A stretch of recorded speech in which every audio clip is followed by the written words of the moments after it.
नमस्कार दोस्तों, मैं निकिता। तो आज हमारे संग है world famous doctor Sunil Gautam ji. तो मैं इनसे बात करूंगी पाइल्स फिशर फिस्टुला के बारे में बात करूंगी। तो आज हम सर से पूछेंगे कि ये होता क्या है सर। तो बताइए सुनील गौतम जी। धन्यवाद मुझे स्टूडियो में बुलाने के लिए। देखिए निकिता जी, ये पाइल्स फिशर फिस्टुला ये सारी बीमारियां जो होती है हमारे एनोरेक्टल यानी कि गुदा भाग की परेशानियां होती हैं और इन सब के कारण अलग अलग होते हैं। ये अलग अलग रोगी में अलग अलग भी हो सकती हैं या फिर तीनों बीमारियां किसी एक मरीज में भी हो सकती हैं। तो आमतौर पर यदि मैं बात करूं तो कब्ज का नाम बवासीर ये एक आम धारणा है और इनका मुख्य रूप से जो मूल कारण है, जो रूट कॉज है, वो कब्ज है। तो हालांकि ये बिना जिसको कब्ज नहीं होती है उसको भी ये समस्याएं हो सकती हैं। तो इसको हम अगर अलग अलग बात करें तो सबसे पहले मैं पाइल्स के बारे में चर्चा करना चाहूंगा, जिसको आमतौर पर बवासीर या फिर मस्से भी बोल देते हैं। देखिए, हमारे गुदा भाग में कुछ ब्लड वेसल्स होती हैं जिनको रक्त नलिकाएं कहते हैं।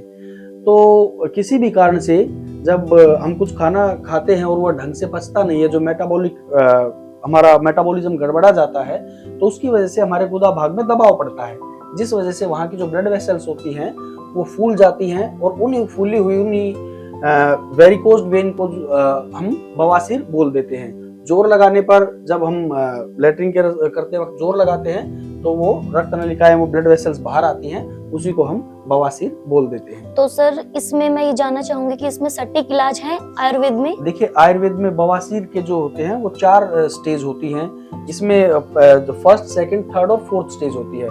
इसमें जो फर्स्ट स्टेज होती है उसके अंदर मस्से जो है बाहर नहीं आते हैं। हल्का लेटरिन करते वक्त दर्द होता है, रोगी बताता है, कभी ब्लड आता है, दर्द के साथ भी आ सकता है, बिना दर्द के साथ भी आ सकता है, पेनलेस ब्लीडिंग जिसको बोलते हैं।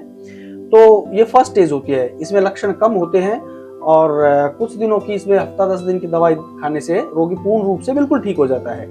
जो दूसरी स्टेज होती है उसमें कुछ मस्से बाहर आते हैं जो कि लेटरिन करने के बाद अपने आप अंदर चले जाते हैं। तो यहाँ तक भी आयुर्वेदिक औषधि बहुत अच्छे से काम करती है। और जो तीसरे स्टेज होती है उसमें जो मस्से होते हैं वह अपने आप अंदर नहीं जाते हैं, उसको हाथ से, उंगलियों से रोगी को पुश करना पड़ता है।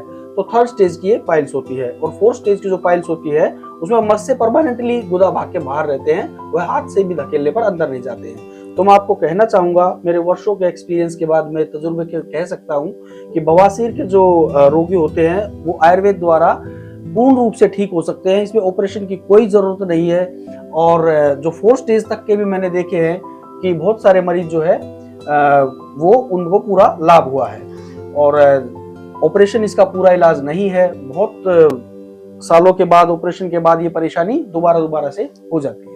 तो सर फिशर फिस्टुला के बारे में भी हमें बताएं। हाँ, देखिए निकिता जी, फिशर क्या होता है कि लेटरिन ये अक्सर, आमतौर पर वैसे तो किसी भी एज ग्रुप में हो सकता है, लेकिन ये अक्सर बच्चों में होता है। तो क्योंकि बच्चों को सुबह उठते हैं तो माँ बाप को भी जल्दी रहती है कि भाई जल्दी से तैयार हो जाइए, स्कूल जाना है। तो वो लेटरिन करते वक्त वहां पे जोर लगा देते हैं, उनको नहीं पता होता है, तो वहां पे कट लग जाता है। तो उस कट को ही हम, जिसको आमतौर पर बोलते हैं कि गुदा में चीरा लग गया, गुद चीर इसको बोल देते हैं।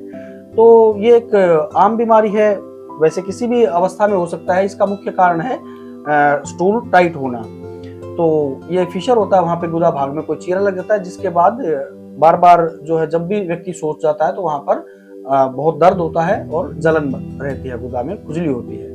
तो इसका भी आयुर्वेद में बहुत अच्छे से सटीक इलाज है और इसका कुछ 10 से 15 दिन की दवाई हम देते हैं, उससे बिल्कुल पूर्ण रूप से लाभ मिलता है। तो वैद्य जी, फिस्टुला के बारे में भी जरा कुछ बताएं आप। जी, देखिए, फिस्टुला या जिसको आमतौर पर भगंदर भी कह देते हैं, यह एक खास बीमारी होती है गुदा भाग में। इसका लक्षण क्या होता है कि गुदा भाग लेटरिन के आसपास के रास्ते में कुछ फुंसियां सी बन जाती हैं। तो आमतौर पर व्यक्ति जब शुरू में किसी को होता है तो वो सोचता है कि भाई मुझे बाल तोड़ या इस तरीके से कुछ वहां पर हो गया है।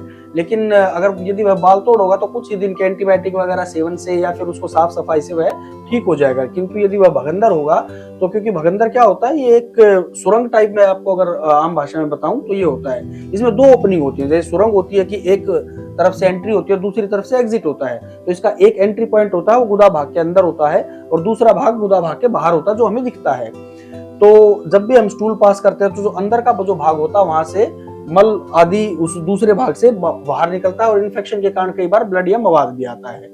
तो इसका भी आयुर्वेद में बहुत अच्छे से क्षार सूत्र द्वारा भी इलाज होता है और औषधियों से भी हम इसको ठीक करते हैं। इसमें कुछ ऐसी औषधियां देते हैं हम, जैसे तेल लगाने का होता है, क्रीम होती है जो गुदा भाग के अंदर लगाई जाती है, तो अंदर से हीलिंग होना शुरू होता है और बाहर तक वो ठीक हो जाता है। तो इसका भी पूर्ण रूप से आयुर्वेद में इलाज संभव है, तो दर्शकों को कोई भी घबराने की जरूरत नहीं है। तो आपके कहने का मतलब ये है कि आयुर्वेदिक में इसका पूरा इलाज है? बिल्कुल निश्चित रूप से, हाँ 100% इसमें पूरा इलाज है। और मैंने 15 वर्ष के अपने अनुभव में हजारों मरीजों का देखिए क्षार सूत्र द्वारा ऑपरेशन भी किया है, किंतु मुझे लगा कि कोई 5 साल बाद, कोई 3 साल बाद कोई भी मरीज वापस कई बार लौट के आता है कि डॉक्टर साहब मुझे तो दोबारा से समस्या हो गई है। तो तब मैंने ये जड़ी बूटियां कुछ ऐसे बनाए हैं, कुछ योग बनाए हैं जिनके सेवन से ये पूर्ण रूप से होता है और इनका दोबारा से रिकरेंस जिसको बोलते हैं, दोबारा से परेशानियां नहीं होती। तो आशा करती हूँ दी गई जानकारी से आपको बहुत बहुत लाभ मिलेगा। यदि आपका कोई भी सवाल है तो नीचे दिए गए नंबर पर आप कॉल करें और डॉक्टर जी से संपर्क करें। तो धन्यवाद दोस्तों।